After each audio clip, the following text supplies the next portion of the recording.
Hello, people. It's Rick Sickrick, the kid with the hot bars here, and we have another special guest on the Backyardi'Yinz interviews and backyard wrestling stories. Tonight, we are graced with the presence of our GBYWN World Heavyweight Champion.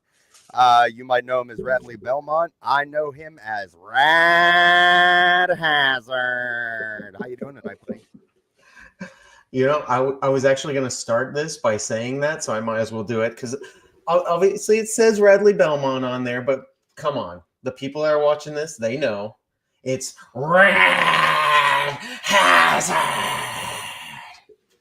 Yeah, they absolutely came just for that. So a lot of them are going to be clicking off right about now. Oh, no. So you are not only the GBYWN World Champion, but you're also the GTS Legendary Internet Champion or something like that, right? Very close. Legendary YouTube champion. I got the other belt over here. I didn't know if I was going to bring it out or not, but yeah, well, you got the one that we came to see with our backyard eyes. You damn right. And speaking of backyard eyes, always what we're here to talk about on Golden Triangle Media. So let's kick it off with the way that I like to kick it off with most people. WWE has told us over the years not to try this at home. What was it that made you decide to thumb your nose at that and give it a go? I'm sure the original answer for all of us is that we're idiots. But yeah, absolutely, yeah. But if you look past that part and like what flipped the idiot switch, right? I'll tell you the exact story because it's a fun little story. I don't know if anybody knows this. I lived in a trailer park for about 4 or 5 years when I was in Las Vegas. I lived in multiple places in Vegas. But when you're in a trailer park, there's not a lot of things to do. I mean, drugs, having pregnancies. But the other thing was this particular trailer park, had like 30 or 40 kids living in it. So everyone was into the Attitude Era. I'll tell you right now, I was the only guy that watched WCW, but I didn't care. I was a WCW guy. And everyone started doing the backyard wrestling thing in the local park in the center of the trailer park. They had a whole park with a pool and everything. And they were literally just going out doing what I guess you'd call backyard wrestling. Not the kind of backyard wrestling we do, you know what I'm saying? But they were doing that kind of stuff. And I think the thing that hooked me about it was that not only did I get to do the spear because I was a big Goldberg mark and I wanted to spear everybody all the time, but the local bully that we had at our elementary school decided to come in and and wrestle with us. And he was like, I mean, we're kids, man. We're like 9 here. So these kids are shooting on each other and they don't even know what that's called. You know what I mean? Biggest bully in the park comes up to me and wants to wrestle me. And I had this cardboard belt that said WCW World Champion. I think I even had a US one. I had a WCW NWO Revenge Championship. Awesome. Right? So I'm doing all this, and I got these stupid belts. But I think the world of it. And this one kid comes up and he's like, "Oh, I'll pin you for it right now." And he comes at me and I'm freaking terrified because it's like legitimately this. I bet if I saw him now, he'd be like 5'4" or something. But to me, he's huge. Right. And looking back, I immediately went behind him and put on a picture perfect hammerlock. And in my memory, I'm like, wow, that was a picture perfect hammerlock. And I put it on this guy and he's like, "Get off, let me go. And I wouldn't let go because I knew he was going to kill me the second I let go. He starts to cry and he's like, "I give up, man. I give up. And he runs away from me. The second I let go, the last thing I expected, he ran away from me, runs across the park. We're talking like 20 feet. He's running already. My mother's walking up. I honestly don't remember why she's walking up. Maybe she's coming to get me. I don't know. We didn't exactly have cell phones in 1998. But she's walking up, and the kid runs up and goes, "Your son hurt me. Your son broke my arm." And without any hesitation, dude, she goes, "Well, you probably deserved it." Of course. And he runs away. And I honestly, I don't have any memory of that kid ever again. But I felt I might as well have been Goldberg. I felt like the friggin' hero of my life, dude. That's incredible, bro. You got the chance to knock out the school bully on your first, is this early on in your backyard wrestling stuff? Or what? Yeah. Wrestling? Yeah. I mean, we're talking I was doing it for like a month. Yeah, right. I mean, awesome, man. I was hooked with that forever, dude. And then after that, it was just once every 6 months with a friend in a front yard, in the living room, that kind of stuff, you know. Yeah, and I mean, dude, honestly, whenever that's one of your first experiences, how can you not want more? Like, Yeah, even if it's you're not always going to be able to put the bully on his back, but like you get that kind of adrenaline rush from this at such a young age. It's like, oh, I like that. dude. I was like Daniel Bryan at WrestleMania, dude, and I didn't even know it. I didn't even know it yet. And I'm just picturing like little comb over Radley Belmont, like all tiny red cheeks, just handling business. That's fantastic. Dude, have you seen me as a kid? Like I put up Yeah. photos before, the exact same haircut. For 28 years, the first 28 years of my life. You can find a photo of me at like 1.5 years old. I have the exact same haircut, all the way through Rad Hazard, all of that. Fantastic. So a lot of people, whenever you first start, it's all Stone Cold Stunners and spears and messing around on the Yeah. couch and all that shit. And that's like pretty much everybody's entry level. Um, when did you find out that there was maybe a little more to this? Like what eventually became the community that we have? Like backyard wrestling isn't just messing with your friends. Sometimes you could put it on the internet and share it with people. Right. And I definitely think of it as levels. There's a big difference between just having fun with your friends, which is great, and what we were doing, or what eventually became what we were doing, like the backyard wrestling style and all that kind of thing. My first exposure to that, and I'm sure a lot of people my age might be the same way, was those best of backyard wrestling DVDs and VHS tapes. Like I had one of those. I think I got it at like a Pep Boys while we were waiting for the car to get fixed. I bought it. It was at the register, and I bought it, right?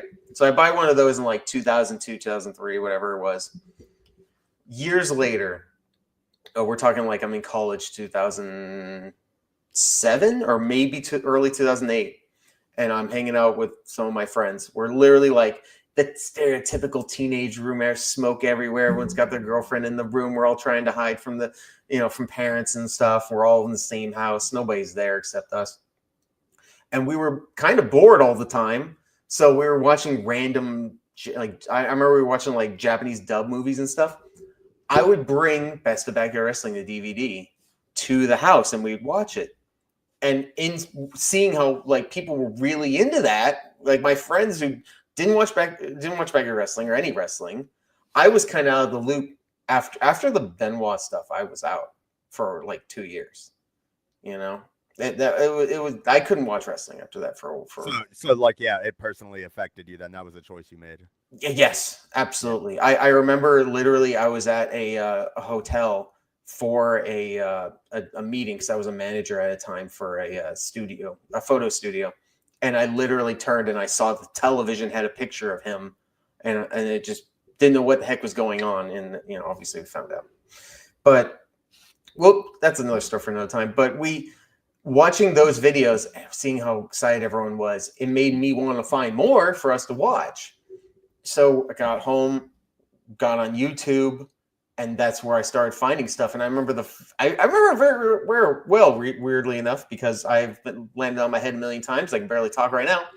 But I remember the first video I saw was like two 8-year-olds in a living room. And I was like, oh, that was weird. I don't want to watch this. And the second video I found had Marcus Santafonte in it. Hell yeah, man.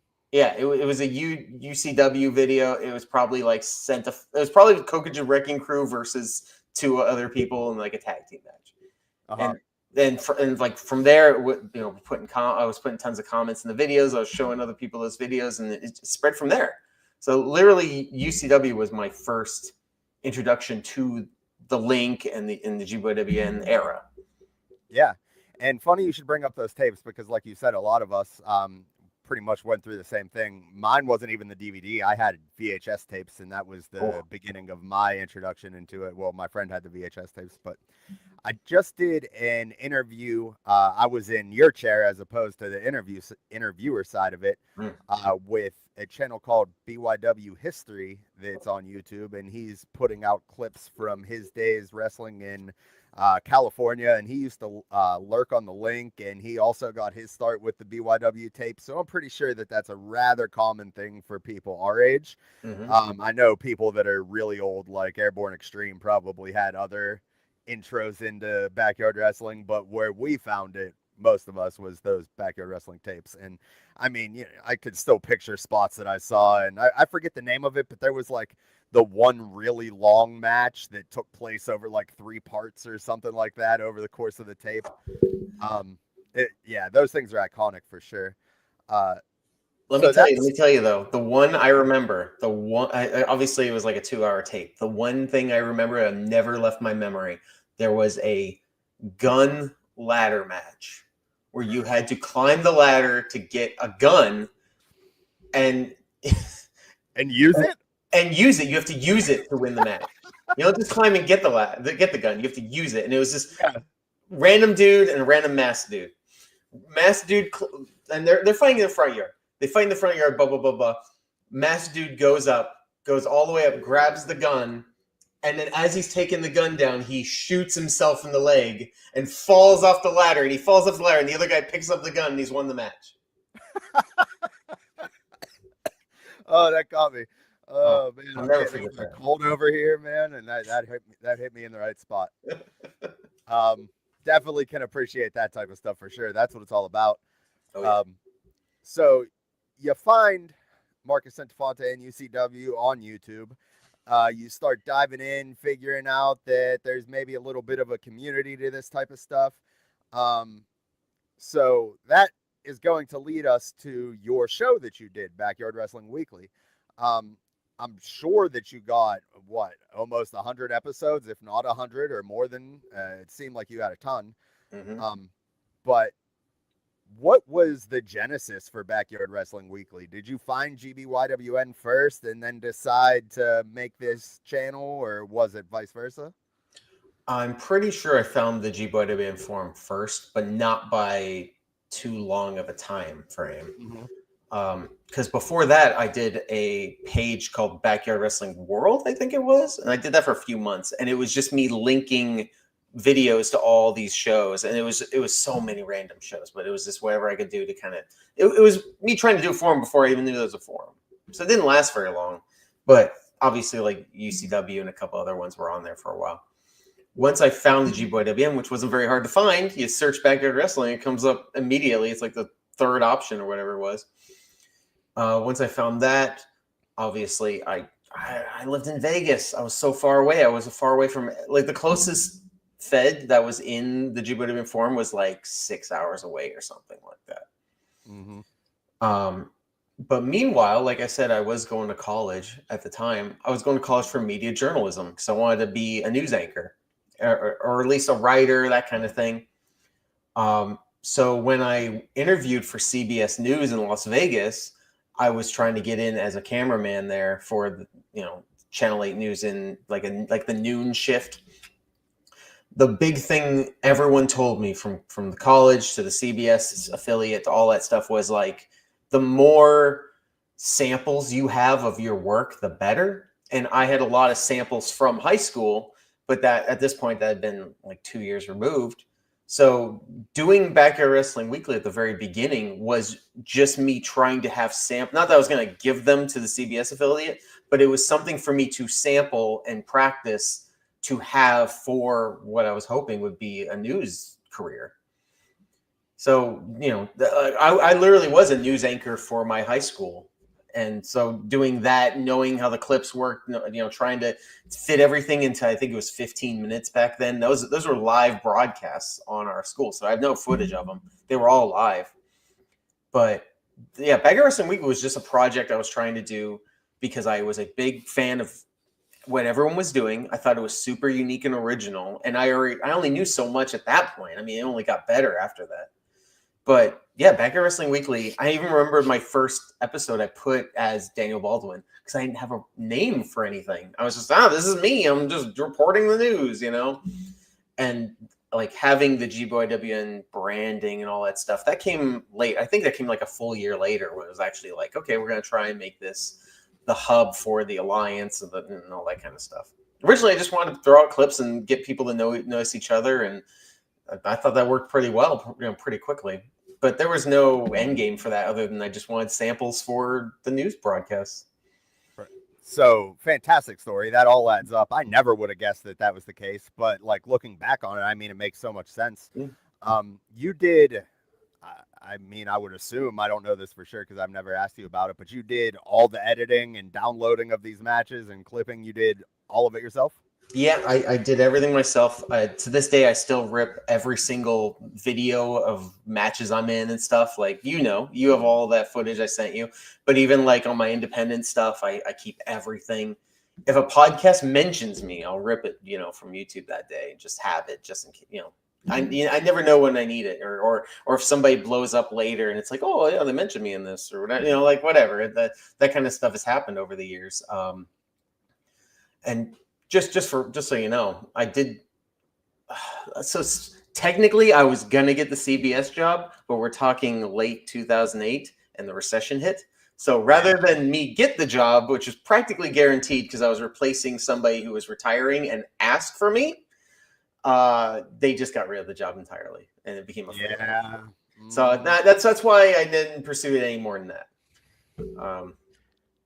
And yeah, now I still get dumped on my head for funds. But yeah, all the editing was me. I did Pinnacle Studio. To this day, I still use Pinnacle Studio when I have to edit stuff. Obviously, I don't have to edit as much. It's very primitive. I'm not too, man. It's hard to leave the operating system and like Yeah. the layout that you're used to. So many people have told me that I need to switch over to Premiere, and I just can't. Like, I just want to use Vegas because that's what I know. Like, I feel I can learn a new system at 33, but I have 15 years experience on Vegas, and I know exactly where to click and how to get to where I want to go to make stuff happen. Like, sure, is Premiere better and does it have more options and really unlock your creativity? Sure, but I wouldn't know how to find the cut button, Like, Right. I need to know how to use what I'm using. The reason I like Pinnacle so much is because everything was off of the mouse. You just right click the mouse and all the options come up for you. You don't have to remember keys. You don't have to press anything on the screen. It was like editing for dummies, other than like Windows Media Editor or something like that. And I've been told the same thing. I was like, oh, you should use Vegas. You should use Pinnacle. And I would just look at like a video of it and be like, nah. And at some point, Pinnacle actually changed their system, like maybe like 2019 or something, to where it was a little more complicated. And even that, I was like fighting using it. And I just had to relent. It's a little more annoying now, but I couldn't do it I couldn't edit a movie or anything with the crazy systems they have now. No way. Right. So that you're starting to do Backyard Wrestling Weekly. Maybe making a little bit of headway in terms of like people knowing who you are. You had BBW Battleborn Wrestling going on, which we'll talk about more at maybe some other time. But you had said yourself a little earlier that you were in Vegas, right? And most of the stuff that was going on in at least most popular parts of the backyard wrestling community were happening in like Northeast United States, other side of the country. 2009 comes rolling around, get towards the end of the year, and you find yourself going to Indiana for your first backyard wrestling super show, right? Yes. And well, hold on. I don't think you know. Maybe you don't know this, Rick, or maybe you forgot. I did Westfest before that as well. Do you remember Westfest? Do you know what that is? I do. It happened in a ring, right? It wasn't a ring. It was in Salt Lake City, Utah. That's where I won the U.S. title, the GBYWN U.S. title. That was technically my first super show. That's where I had the truck accident. Now, was that with people in the community, like people that we would be familiar with? FX was the champion. He was GBYWN champion. He defended it. Not only did he win the Battleborn belt, he kept the GBYWN belt, and he wrestled me for the GBYWN belt that day. And that was in Utah in 2009? Yeah, that was in Salt Lake City. Everywhere in 2009. He was everywhere. Well, so he came with us. He flew into Vegas and then drove with us the 9 hours there. Wow. Yeah. And that I'll tell you that story real quick just to get that off the ground. I didn't know I was driving that day. And nowadays, outside of GTS, maybe, I drive to every show. I'm always the driver. I always assume I'm the driver, and 99% of the time I am the driver. This was the first super show. This is the first time I've ever traveled to a show of any kind. Salt Lake City. I didn't think I was driving that day. So I stayed up all night. I went to the gym. I had college. I did work. I got off work at like, I don't know, it was like 11, 10, I think I got off work at 10:30 p.m. And I thought, all right, we're going to leave at like 4 a.m. or something. I'm just going to sleep in the car on the way there. We all get together. FX is already there. We had a guy named King Murder with us who did promos. He never wrestled, but he did promos with us, and he was a really funny guy. So we brought him along, and he did end up having a match that weekend. But we get there, and it's like, oh, no, we got to split the cars. We got to take 2 vehicles. And I was like, oh, damn, that sucks for me. Yeah. I am exhausted right now. And, and I've never left the state on my own. So, like, I'm, like, kind of terrified. And I remember they said to me, oh, it's just 4 hours. It's a 4-hour drive. And to me, even then, I'm like, nowadays, 4 hours is like, I've driven, 10 hours. I've driven 12 hours, But back then, I'm like, 4 hours. Holy cow. Now, was this MapQuest directions you were using? So we were going to go in 2 vehicles. The head vehicle would have MapQuest. I'd be following. Okay. But back then, we used MapQuest for everything. So I was flying blind, dude, because I didn't print out MapQuest. I didn't know I was going to drive. Right. But so they said 4 hours, no problem. And I went, okay. Hour 9, I fall asleep at the wheel. And we go off the highway, and we hit the dirt, so I feel the rumble. I overcorrect, go off the other side. Truck rolls 4 times into the desert.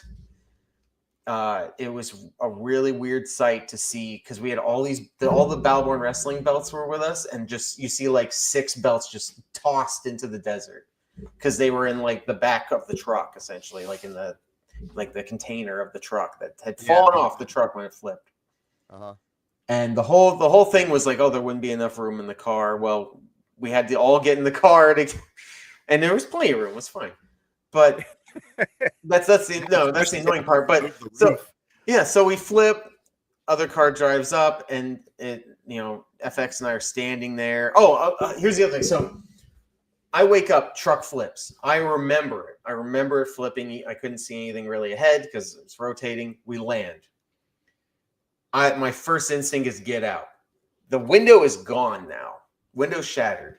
So I just unhook my seatbelt, go through the hood, jump out. I don't know why I didn't use the door.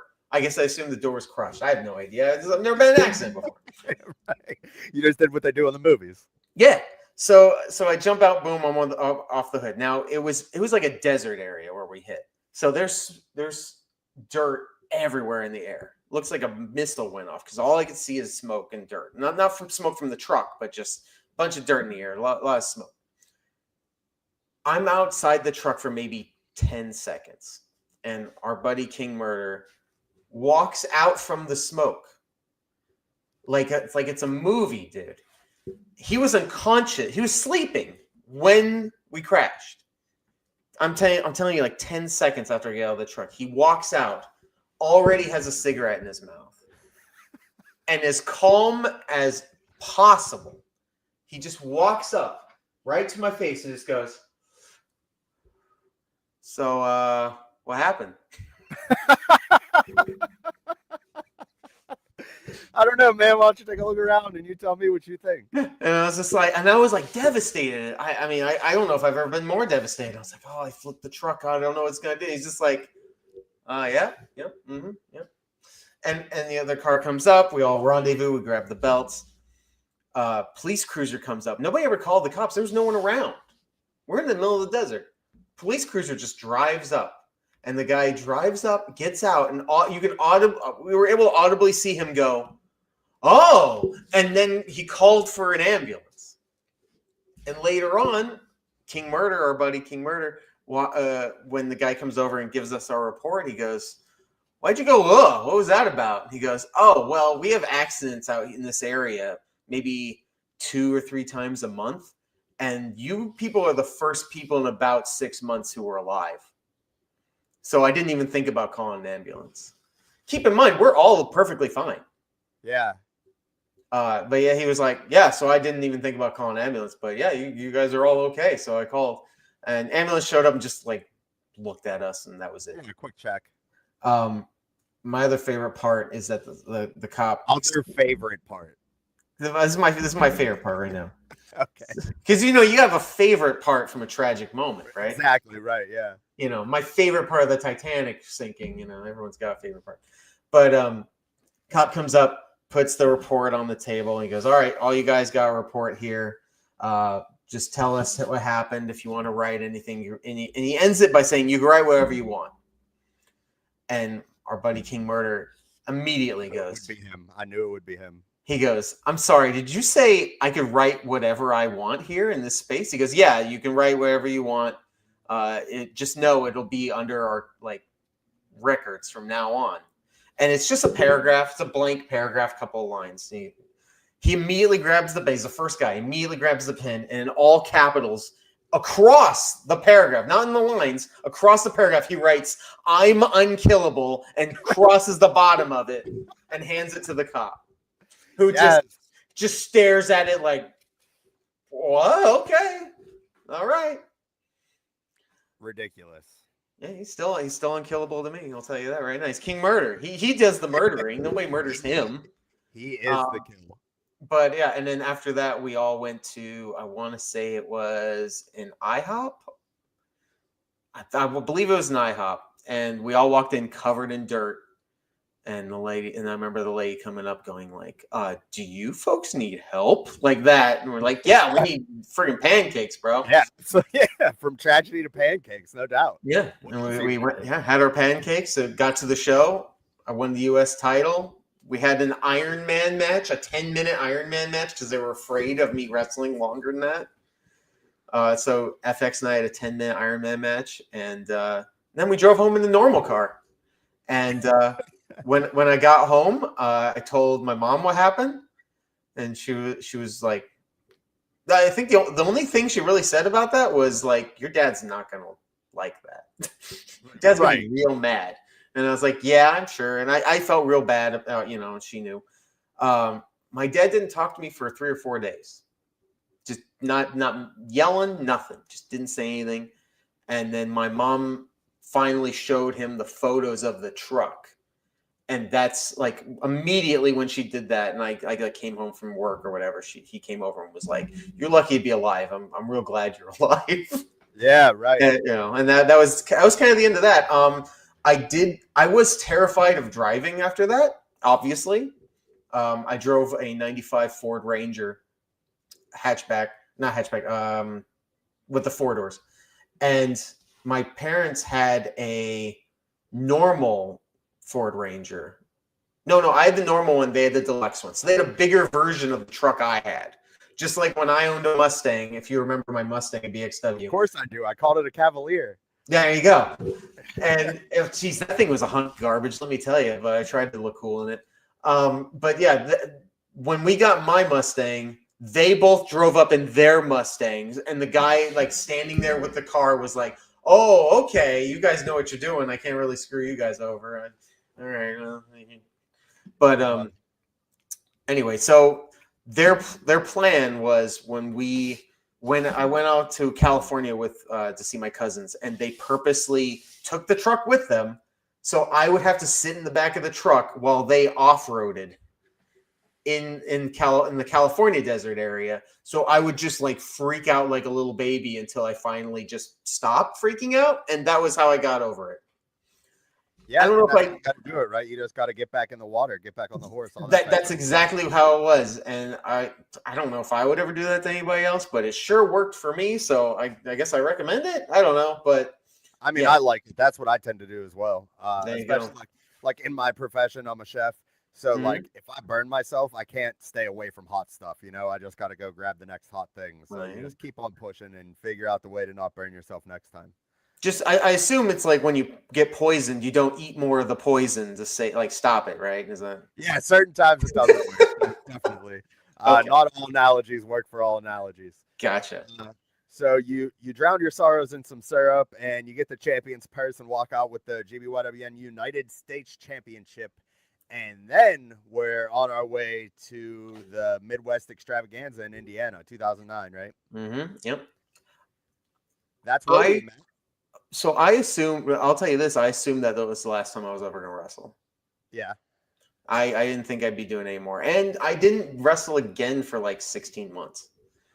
So I kept doing Backyard Wrestling Weekly, but I didn't think of myself as a wrestler. Really didn't. I was just like, it would be like, I remember FX once said, it's like if Michael Cole was our United States champion. Oh, no. And I mean, I kind of took it that way in my mind. Like, I was just like, when Vince McMahon was WWF champion, like, all right. So I tried my best to have 2 really good matches. I'm sure if I looked at them now, I think they're absolute garbage. But I took a really good RKO on a chair, and I remember that and how gross that looked. I literally got RKO'd out of my shoes. Yeah. Yeah, you can see it in the shot. I take the RKO on the chair, and you see my shoe one of my shoes going in the sky. Just last episode, we did my girlfriend Ashley. We did where I power bombed her onto Devin's knees. And yeah, I saw that. Yep. Her shoe went flying. That tends to be whenever you really take the bump, the shoes go flying. That's how you know, right there. That's how you know. I remember Patrick Wade Wilson, Wade, once he wore slippers during a whole match because he knew at the end of the match he was going to get German suplex. And it's him. He's a huge dude. You know that. He's going to get German suplex by this buff guy. And he wanted it to look so amazing that he actually flipped his flippy-flops off as he went into the sky. So he took the German and the slippers went into the crowd. And people went ballistic. He wanted to do that. He wanted Goldberg to spear him out of his shoes. There you go. But yeah. So I remember, anyway, getting back to Midwest. So I did Westfest, did Midwest Extravaganza. I remember my weird thing for you. We were at a hotel between the 2 days. And when we were there, I was sitting on the bed and I felt something tugging my foot. I wasn't wearing shoes. I was wearing socks. Something was tugging my toe.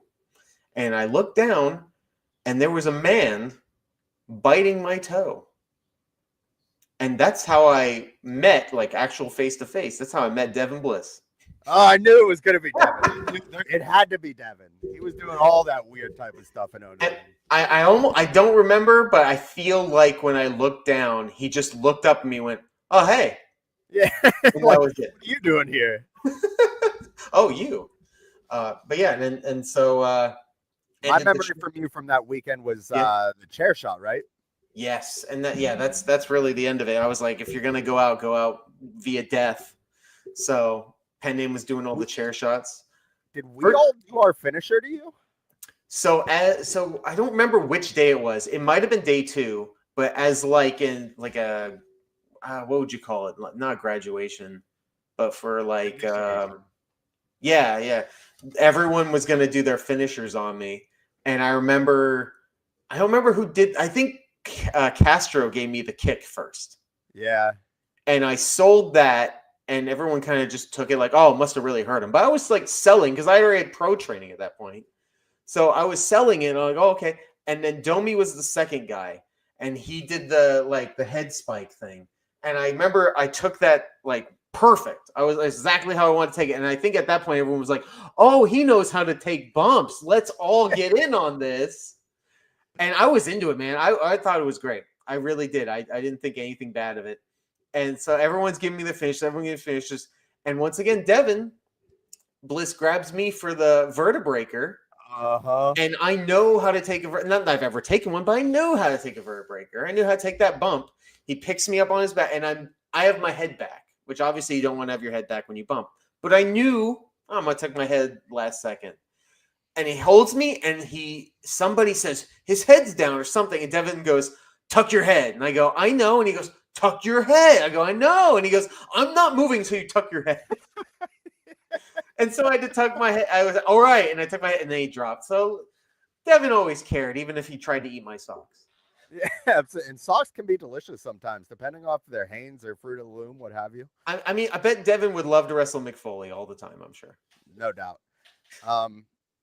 So that's the beginning stages of Rad Hazard Super Show era, and you thought it was the end, but let me throw one thing out there. yeah, sure. When I took the chair shot, I kept my eyes closed the whole time, so I didn't actually see what happened until afterwards. I remember a flash, so I might have got a concussion. Who the frick knows?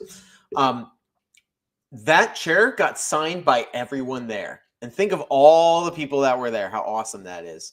Mm-hmm. To this day, I have no idea where that chair went. I couldn't take it with me. So anybody who has that chair or knows where that chair is, I assume maybe Pen Name's house. I don't know.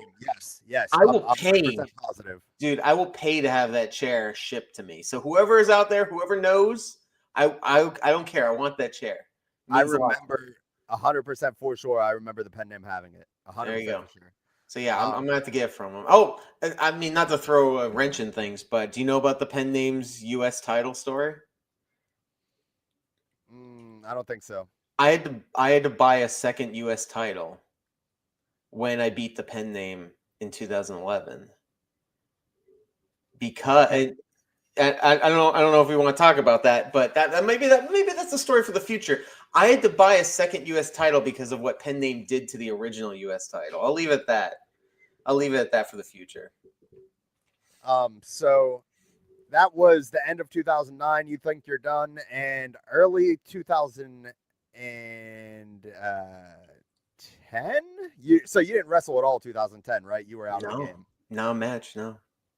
Early 2011. CCW has Welcome to the Real World in Indiana again. What made you decide to go back? I can't really remember exactly what made me want to go back. I just know that I wanted to go back. I felt ready to go back. And I'd been able to save a lot of money and stuff. So in my mind, it's like, all right, we're going to get that US title and we're going to do a run and go all over the place. And I had been doing Backyard Wrestling Weekly for like a year and a half at that point. So I can't, maybe some other day I'll remember like, oh yeah, this exact moment is why I came back. But I think I just really wanted to try it again. I really wanted to do it, you know?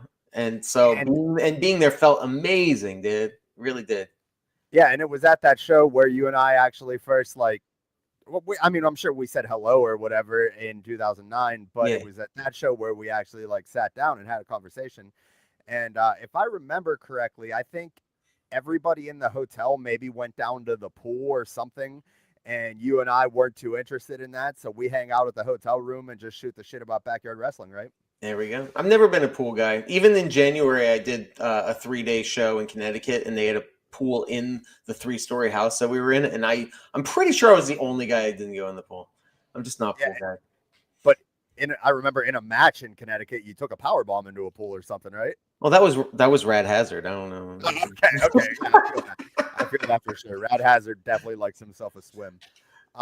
Just imagine, for me, that was really hardcore then, you know? So we're talking about backyard wrestling, and I think I'm introducing you to what the link is, right? For the most part. Yeah. I'm pretty sure. Maybe I'd heard like Scott or you heard of Yakuza J, but you were definitely the one that was like, bro, check this out for sure. Yeah. So hanging out, I do a pretty decent job of trying to convince you that you should maybe come a little further northeast and see what those shows have to offer, right? Yeah, absolutely. I was going to bring that up if you didn't. You were the guy that convinced me to go to Northeast. I don't know if you said BXW, you probably did, but you were definitely like, hey, you should definitely start going to these other places. And I didn't have any plans to do that. I was just thinking, oh, CCW, and then if there's another Midwest extravaganza, like I was thinking that kind of thing, but there was no plan set in stone at all. So that was really awesome. I really thank you for that right here on camera. I thank you for that a lot. Bruh, all of our lives have changed by sentences said to each other. Like, it's crazy how little things that we didn't realize at the time have completely changed what people did for the next 20 years of their lives. It's crazy. Absolutely. And in that time period, you were looking to potentially make a move eventually after you go up to BXW for the first time. You end up deciding... Chris Frank just popped me a little bit. So you go to BXW for the first time at PKM2 and you love it. You love the place. You love everything. And you decide you're moving to the Northeast. So, actually, now that I think about it, Wade came to Vegas the previous, I want to say like October 2010 maybe. And we filmed, and I think it was 26 intros to Backyard Wrestling Weekly. I think it was exactly 26. So it's possible doing all that is a big part of why I was like, oh, we should have a match at a super show at some point, or maybe I'll come and do a couple super shows again. Like, so I don't think that was planned for me to be at. Yeah, it definitely wasn't planned for me to wrestle him at PKM2 or anything like that yet. But doing those Backyard Wrestling Weekly intros made me want to get to that super show, which then made me want to go to BXW. And Eric Williams hit me up pretty much right after you said that. I think he hit me up. I could be wrong. But either way, we talked about it. He's like, oh, you can wrestle Wade since you guys are doing that TV show, the Backyard Wrestling Weekly intros and stuff. And we'll figure out what you do day 2 and blah, blah, blah. And we got this old guy named John the King who wants to fight you. And I was like, I don't know who that is, but okay. And I learned real fast. About John the King. Yes, you did. As everyone should. So I was in at that point. I was so in, dude. And I think PKM2 is probably the most like influential show I have ever done and maybe will ever do.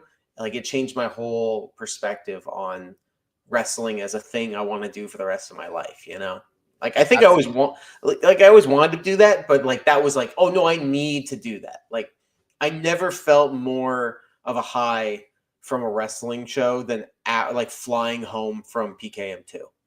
I could have died on that plane and I would have been fine with that. Like, that's how I felt, dude. It was so good. Anybody that wants to check out PKM2, we have it right here on the Golden Triangle Media YouTube channel, mostly thanks to Rad Hazard. I have some of my own footage on there. And honestly, a lot of the full matches that you're going to find here on Golden Triangle Media, especially whenever it came to BXW, were granted to us by Rad himself in a little hard drive exchange that we did about a year ago at this point. It's been a little while. Pretty much. But if there is footage to be had of any specific show, and there was a Rad match or a Sick Rick match, you will find it on Golden Triangle Media. Outside of that, I collected as much media as I possibly could from everybody. And PKM2 was our most recent upload. So if you want to see Rad's match that he had with Patrick Wade Wilson, I highly recommend it. It might have gotten washed over the algorithm a little bit because I've been uploading like crazy and the views don't necessarily stack up whenever you're just shoving media at people constantly. But definitely go check out the Rad Hazard versus Patrick Wade Wilson GBYWN United States Championship match from Paul Kunkel Memorial 2. Has one of my favorite bumps that I've ever seen in my life, which was the obvious vertical pride driver on the ground. I ended up throwing that clip in the Backyard music video that I made to kind of restart this whole thing for us a little while ago. Thank you. Yeah, no doubt. I mean, there's very few clips whenever I first started making that video that I knew was going to be in it, and that was definitely one of them. So yeah, go check out Rad stuff. You're going to see so much more of it here on Golden Triangle Media, as well as a lot of my stuff, unfortunately. I'm sorry for you, but you'll sit through it and you'll find your way to some Anarchy Andy matches along the way, so it'll be worth your time.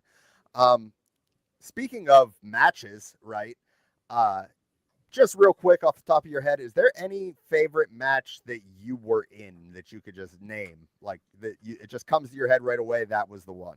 Yes. And obviously, I don't disparage any of the matches I've had. I really like all of them. But the way you said that, the very first match that always comes to my mind when someone says, what was your favorite backyard match? Is definitely from Goodbye BXW or BXW Goodbye 2015 when I wrestled Tim Lee for the GBYWN World Pure Championship. Because we had thought about that match for probably like 2 years at that point. We built it up for a couple of months back then, even though Tim wasn't there. We did like voiceovers and music stuff, and I was constantly being like haunted by this random person, and it was Tim Lee, and I still absolutely love that match. Obviously, it's not perfect, But to me, it was my favorite match I ever had in the yard. And I have a lot of favorite moments and a lot of favorite matches. That one just happens to have a lot more of the favorites in one match than anywhere else. And the ending was very emotional for me and Tim. I still like to look back at the last maybe 3 minutes of that match where we're just destroying each other with like lariats. I'm trying to hit him with I hit him with every one of my finishers that I had because I was like, this is the end. I'm just gonna have him kick out of every finisher I have, and then he just levels me with 3 lariats in a row. I absolutely love that match. I'm very happy that we got to be the semi-main of the show, and dude, it was awesome. Especially after the day before I wrestled Chris Frank. So I had this like fun little comedy match. And then this second match, I was like ready to die pretty much in a Pure Rules. Plus it's Pure Rules. I know people thought Pure Rules was boring. I was a very technical guy at the time. So we made a very exciting Pure Rules match, in my opinion. I still love it. Yeah, and I remember watching it from the crowd point of view. And I don't think I've ever watched it back, even though obviously I have it. I don't think I've ever watched it from the video standpoint. So my only memories are from the crowd. And like, even just from that, I had a pretty good idea that that's the match that you were going to say. So definitely makes sense to me. Definitely adds up. And, we were all emotional at the end. Yeah. Goodbye BXW. That was a hell of a thing to be a part of, to be honest. And like, honestly, very opposite of the feelings that were at It's Not Dead Yet last year. Like, it was almost like a rebirth and a hello. And even when people were leaving, not a lot of people felt the need to say goodbye because it's kind of just like we're kind of back, baby. You know what I mean? Mm-hmm. So you were at It's Not Dead Yet. Obviously, you became our GBYWN World Heavyweight Champion there, and that's something that we'll have to talk about in the future at some point. The media for that show is kind of on a pause right now. We've had a lot going on over here in the GTM studios, but there's also some glitchy stuff that we're going to try and figure out.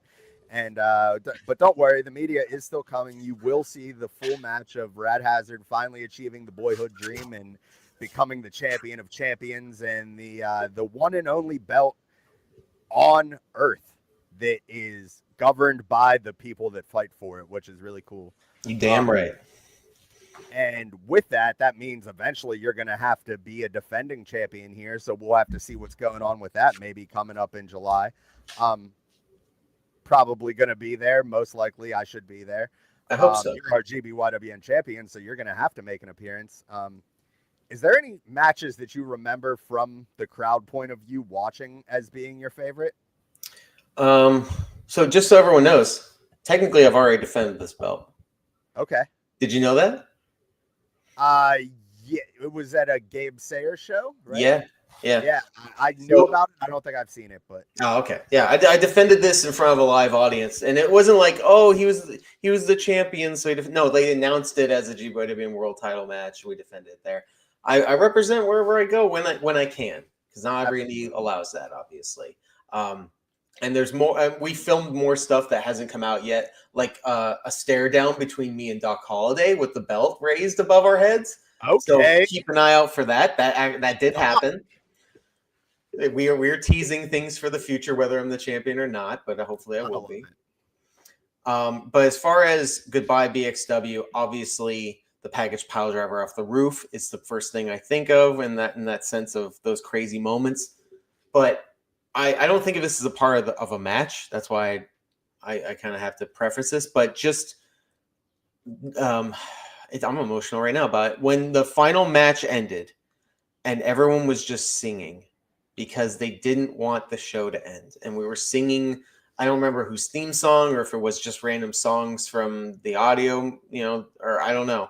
But we were singing songs and we just kept singing. And then at some point the lights went out and we still kept singing. And it was like how you really don't want the show to end because you feel like it's over. And I know a lot of people thought like all of backyard wrestling was over for them, at least, if not for everybody. And it wasn't, thank goodness. Like, it stopped for a while, for sure.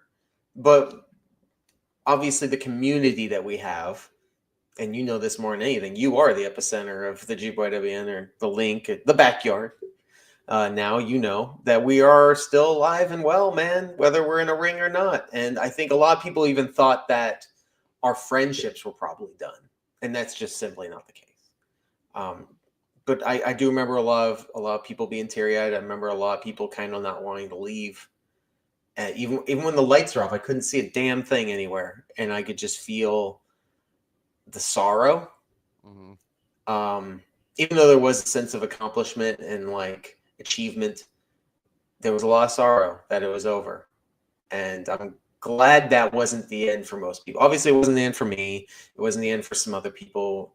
But I feel like we're always trying to chase that dragon of, oh yeah, we'll do another reunion show here, and maybe we're still alive, guys. And it never really felt like we were alive still. And doing It's Not Dead Yet was the first time, maybe the first time since then, that was like, yeah, we are still alive. Like, we really do still have this going. That's what I think of. So I think of the sorrow of that moment mixed with the jubilation of how everyone was so happy leaving It's Not Dead Yet.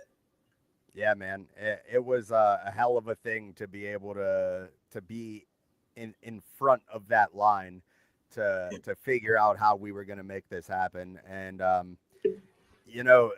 I'd be lying if I said it hasn't changed my life all over again, man. I mean, like, look what we're doing right now. All this stuff doesn't happen. Like, people don't care this much about the stuff that I'm doing and we are currently doing as they would if It's Not Dead Yet hadn't happened. So like that, it was a huge rejuvenation for not only backyard wrestling, friendships, but for me personally, man. Like it gave me a whole new lease on something that I wanted to be able to sink my creative teeth into, and it's just been a great thing. Because I was like you, dude. I was doing all the editing, I was figuring all the stuff out, I was a moderator on the forums, like I was right there with you. We were running that whole line together. Absolutely. And whenever you lose something that you put that much of your effort and life into, maybe you get a little lost sometimes. And being able to find a path that suits me again has been fantastic. And I just have the community to thank for that. And that's why I wanted so much to be able to give back with the show. And I'm hoping that XWA is able to bring that same emotion out of us. It's always hard to do a sequel, but I know they have it in them. But that's their show, right? And this one here that we're on is my show. And we talked a lot tonight about that'll be a time for a story for another time, I don't know. Maybe we have an idea what those other times might be. You might be right. I mean, we've been talking a lot lately. We've been talking since you put out that backyard music video last year. And obviously everyone who's watched the Backyardi'Yinz podcast, awesome stuff. Everyone loved it. It pretty much spawned We Aren't Dead Yet, or Isn't Dead Yet. And so I love the fact that you're doing these interviews as well. This is fantastic. Another way to reach out and keep the community together. But there's always room for more, right? There's so many stories. We're never going to get to them if we just have an interview here and there. I personally, I know you're a historian of backyard wrestling. You're the ultimate historian right now. I like to think I was a historian for a long time. We want to keep these memories in everyone's minds all the time. We want to record them for prosperity. And I think the best way to do that, if you don't mind me making the announcement now, is that I think you and I, Sick Rick and Rad Hazard, have ourselves a nice little podcast. I mean, we've been thinking about a lot of names here and there, but we'll figure it out. I'm thinking Yard Times, like a Dusty Rhodes, like, Daddy, get the Yard Times, baby. You know what I'm saying, Daddy? Tower Power. We'll figure it out, but it might be Yard Times, might be something else. But I think with you and me working together on this, I mean, hopefully the lighting will work better on my side. You look fantastic over there. We'll have a lot of fun. We'll figure out exactly how we're going to do it, when we're going to do it, but it's going to start soon. I'm sure of it. We'll talk about a lot of subjects, not just the stuff we talked about tonight, but a lot of stuff, whether it's a show, a wrestler, a belt, a title reign, a a tournament, whatever we talk about, just backstage stories. I know a lot of stuff. You know a lot of stuff. Maybe I think we can make this happen. I think it'll be very fun to tell these stories. Some have never been recorded anywhere. And I'm sure a lot of people will correct us on what we remember compared to what they remember. But that's all in the fun of it, Yeah, absolutely, man. And I love the idea of being able to get together with you and talk about some of the footage that you gave me and some of the footage that I got without you knowing about, and we can riff about what we both know in our own perspectives. And it's going to be really nice to have somebody else to bounce some of this stuff off of again, because since the Backyardi'Yinz podcast has gone on its hiatus, it's been a whole lot of just me, and I would like at least a partner in crime, right? And like both of us, you got Rick, you got Rad, you got 2 R names with 3 letters in it. I mean, how can it possibly go wrong, right? Yeah, the R&R Express is here, man, and I don't have to be. Listen, I don't have to be the mean old angry Rad Hazard. I can actually just tell you, how things were and how much fun we used to have back in the day, and that's very exciting to me as someone who didn't get to really do that back in the day. So it'll also be great to have like watch-alongs with some of this stuff and invite some of the people. Maybe like somebody we have a match. We have a good amount of Chris Frank footage from when he was over the hill. We could throw that on, have him in the chat, have him tell us how he can't do that kind of stuff anymore. It'll be fantastic for everyone. I love it. I love it. Yeah. So Yard Times, most likely. We really like that name, but it might change. Who knows? But we do like Yard Times. Coming to a YouTube near you on Golden Triangle Media at some point in the not too distant future. I am going on vacation starting tomorrow, so I'm going to have a week off. I have some stuff queued up to upload onto GTM here. And before we get out of here, I'm going to take a page out of the book of our friend Tom Bryce and just look at the comments real quick, right? Yes, please. Shout out Tom on us using StreamYard. I kind of stole that from him too because it's just so convenient, man. If you are trying to do anything like this, I definitely recommend StreamYard. Definitely recommend checking out SportsWire and Tom Bryce because that's one of the main reasons why we're able to do this right here. He gave us a platform that I really enjoyed. So I kind of yanked it from him. Sorry about that, buddy. But he's famous, dude. Everybody knows who he is. He has guests for days. He doesn't need us 10 times a month. So let's go through real quick and see what's up. We got some Sean Jovi. Gotta love to see it. Red Hazard. Yeah, you gotta give it to him. Airborne Extreme, the rare hammerlock victory. I might be the only one, but I did it. Yet another person with the tapes. Gotta love that. Love it.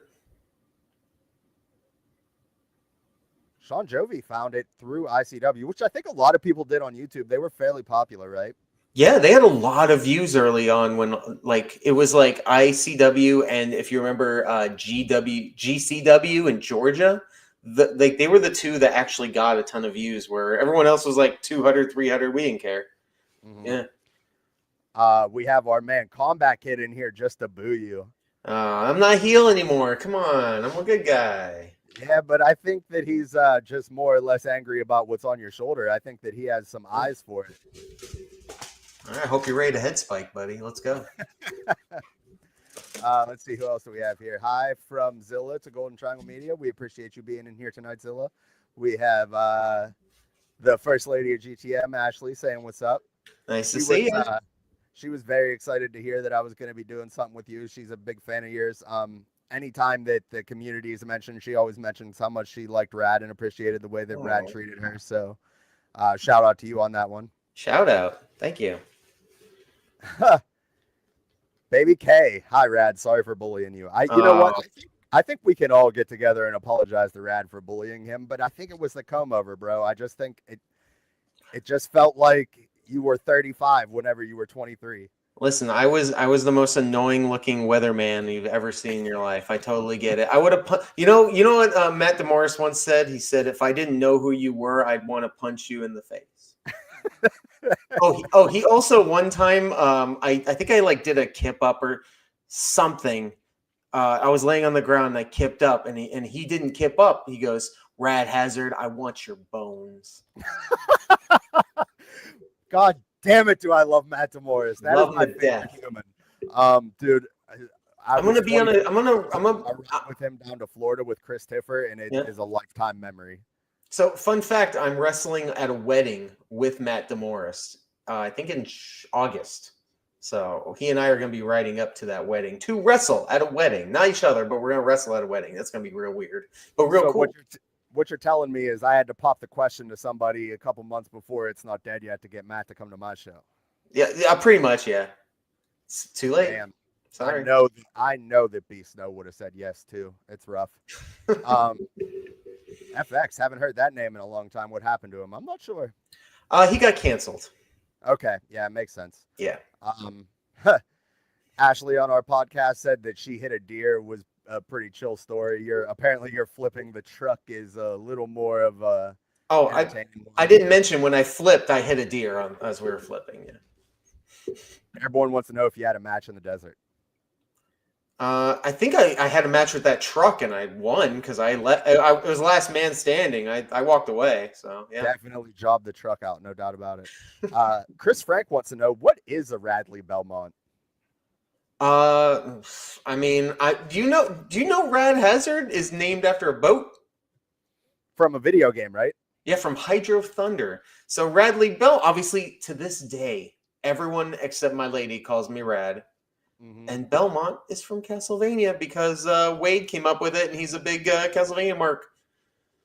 Same thing, yeah. Everybody calls me Rick except for my lady, and honestly, I prefer it that way. But privilege is privilege. Absolutely. When the shoes fly, it's a fun time, no doubt. Jovi has his signed shirt from that show. So I remember signing that shirt. Nice. I think I definitely remember the shirt for sure. I think I signed it. Chris Frank. He's on the title. Is that what happened to the U.S. belt? Is that why you had to buy a new one? Yeah. Well, there it is. We have Sick Rick to blame for East Coast Rad. That's what popped me in the middle of the interview, Yep. Unfortunately. It's all his fault. All his fault. Okay? I will 100% take all the recognition for that. I have no problem. Theo Sakara, he's a frequent commenter on GTM. Oh. Rad is on the Mount Rushmore for me when it comes to BYW. That's pretty crazy. Big hill. Thank you, but that is a big hill. Lib for sure. Do you interview fans? I mean, we haven't yet, but maybe we'll see what's up with that. I'm a fan of you, Rick. So you interviewed me. I'm a fan. Absolutely. Loco says defended against me. Loco, okay, I'll wait by the door. Just come by like before midnight, please. We'll have a match. Kale is going to blow it. Stupid Kale. Now, if I'm being 100% honest, I don't think I could have given that man any more momentum with It's Not Dead Yet. And then just whenever, like, I'm not on Facebook right now, but I hear maybe there were some rumblings going on there. And whenever that happened is apparently right when the documentary dropped. So, hopefully that kind of smoothed over. I'm sure it did. But I gave this man momentum on a silver platter. All he has to do is just make sure the yard's open and there's a place to wrestle. And I'm sure these dudes are going to show up, Kale. So just do not blow it. We need more podcasts. Of course we do. A podcast about podcasts, fantastic. Chris Frank's been over the hill for years. Loco, he can't even get over the hill anymore. Can't even see over the hill. Chris Frank interview when? Talk to the people for the rates. You know what? I'm not paying it. I'm out on that. We have Justin Parsley, Rick and Rad. Glad you both got the time to share tonight. Thank you. Not sure if I'm too familiar with Justin Parsley. I think he's an Indiana guy. Let's bully Rad again. Listen, I got enough depression. I bully myself. You guys can't do any more than I do myself. Okay. Make bullying Rad again. I love all this. I'll be there. And he's putting his shoes on to come take that. Let's make Rad bullied again. You know what? I'm going to star that Let's Bully Rad again because I like it a lot. All right, brother. Well, do you have any bookings coming up? You got GTS? What you got going on? I do. I'll throw two at you. Next week, this is the name of the show, okay? It's GTS. I am wrestling at the Penetration Chamber, where I will be defending the top title at GTS, the GTS Legendary YouTube Championship, inside a steel cage against Onslaught. And they ain't no kid steel cage. It's a real deal steel cage. And this weekend, I will be wrestling for the United Wrestling Coalition in New Egypt, New Jersey. It's in America. It's not in Egypt. But I will be defending the UWC tag team titles against Bobby Banks and Iron Bull Argus. And UWC is very cool. Very cool. It's a tiny, tiny little mom and pop company, but they've been around for 28 years. And as far as I know, and I'm pretty sure this is accurate, they're the only active indie wrestling company that has not only had Justin Credible defend the ECW World Heavyweight title there, but has had Gilbert defend the WWF Light Heavyweight title there. And now I'm a champion. Oh, and Big Boom AJ was his one title reign was the UWC Heavyweight title, and now I'm the tag team title. So I'm not the belt. I'm the champion, tag team champion. So it's Gilbert, it's Big Boom AJ, it's Justin Credible, and then me. And I think that's the four pillars of UWC. I'm pretty sure. Hell yeah, man! Add that to the Wikipedia too. You gotta love that. Well, dude, looking forward to seeing more stuff. Looking forward to talking to you again. Tonight was fun. Had a really good time. I expected us to go between a half an hour and an hour. We maybe went over just a little bit, but we still pretty much hit our time like professionals will do. And, Golden Triangle Media, we have BXW Extra 49 uploaded. We have a couple more random PKM2 matches that I stumbled upon. We have Damn You North Korea 4. Expect to see a lot of this stuff in the coming week, especially because I won't be here to upload new stuff. Music videos are going to be on pause for a little bit, and we'll be getting back around to the It's Not Dead Yet media here pretty shortly. And I'm going to say this on air, even though I don't have to. Make sure you remind me to send that corrupted file over to you. All right, bro? I definitely will. All right, man. Well, great talking to you, and we're going to say Golden Triangle Media out for the night.